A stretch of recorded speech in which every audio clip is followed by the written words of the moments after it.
today is Ms. Baagyalakshmi Nagrajan, Director Sales South OH Media, India's largest out-of-home space in media. We would like to present a bouquet to Ms. Baagyalakshmi. This is my first podium finish, if you may call so, to be addressing a management audience.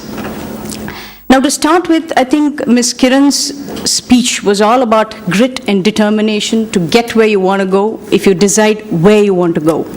That was the first thing I understood from her speech. Second one was by Ms. Radhika Sharat Kumar. I mean, it was the most candid speech I've heard in probably many, many years of getting away from failures, undaunted by intimidations, and yet proving a point, and all with a smile. I mean, you can't but describe her better than that. Anita Gupta from JWT, she gave us a lot of anecdotes, personal anecdotes, which were very, very interesting. Renuka Srinivasan was someone who gave us a reality check for women as far as success and happiness is concerned. She was so absolutely right. I come from after about 18 to 19 years of experience, and I say this with some kind of authority, given that I have straddled the space of being a student to a working woman to being a mom to being a wife, a whole lot of roles.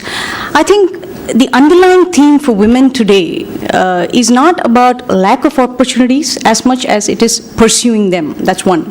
And the second thing that I took away from her was the fact that you ought to be happy with whatever you do in your space. Stories of family tradition or family businesses coming across, these were all sheer stories and anecdotes of dreams, passions pursued, and success felt. That's what the stories were all about. And I think that is a common thread that will apply irrespective of your gender. And that is something I strongly believe. Now, having said that, I'm going to talk about this topic called glass ceiling. And I want to state at the beginning of what I'm going to tell you all is that in my career spanning almost 19 years, predominantly in media, a few years in hospitality, and a few outside the country, setting up a business in the United States, I think glass ceiling has been, for me, a thought process. It has never been a daunting proposition put in front of me to make a choice. It was in the realm of me deciding whether I want to work now, should I give my time to my family, should I take the demands of my son, or should I just pursue my career? Now, I've had to go through a whole gamut of emotions. Today, from an electric cooker to, if I'm allowed to say this, even the eye pills, women have a lot of points of liberation. It's a question of how much you want to use, how long would you want to use things, and make a success out of it. One of the things that didn't exist in my mom's generation, and something that I have to acknowledge, is what I call my space. When I went and told my mom, I said, listen, I want my space when I come home. She's literally baffled. She says, you spend 12 to 16 hours out of the house, you don't interact with anybody, your job is such, and you come back home, you have a husband, you have a child, and you ask for my space, which is an alone time. She's baffled. I couldn't blame her, because she came from a generation where you had husband, wife, children. It's a typical family that I'm describing to you, where I also come from. My mom was a housewife. Dad and the three of us, the siblings, would be out at 8:30 in the morning. She would have been the busiest bee till 8:30 in the morning. After that, we come back into our life at 4:30 in the evening. She had all her space, but she never defined it.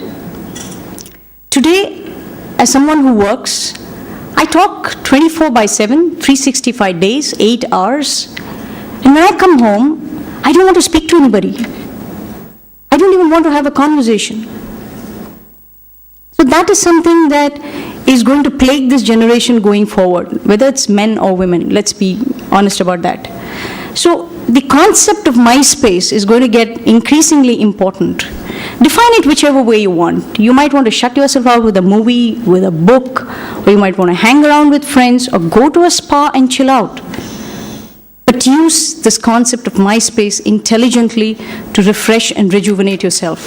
That's an important aspect of growth. Things, okay? How many of you have had the opportunity to Google out J.K. Rowling's Howard speech recently? Oh, that's 100 on 100. I'm so happy to see this. I think she, for the very, very few of you who haven't gone through it, she spoke about two words: failure and imagination. And I recommend that whoever has not gone through it, please go through that speech. It was given at the convocation of Howard's, I think it was in 2008, guys, right? 2008. It is laced with such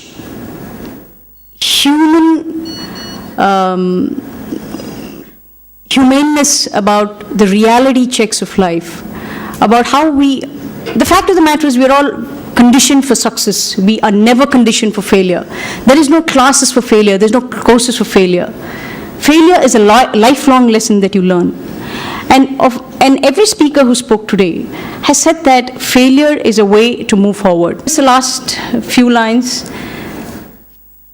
Osho says, the stars belong to her as much as any man. The sunrise and sunset are also her possessions. She has to spread her wings and her consciousness. She has to widen her vision, imagination, and dreams. I think I've done partly a bit of it, and going forward another 20, 30 years, I hope to add a lot more. Thank you for your time and attention. Pleasure.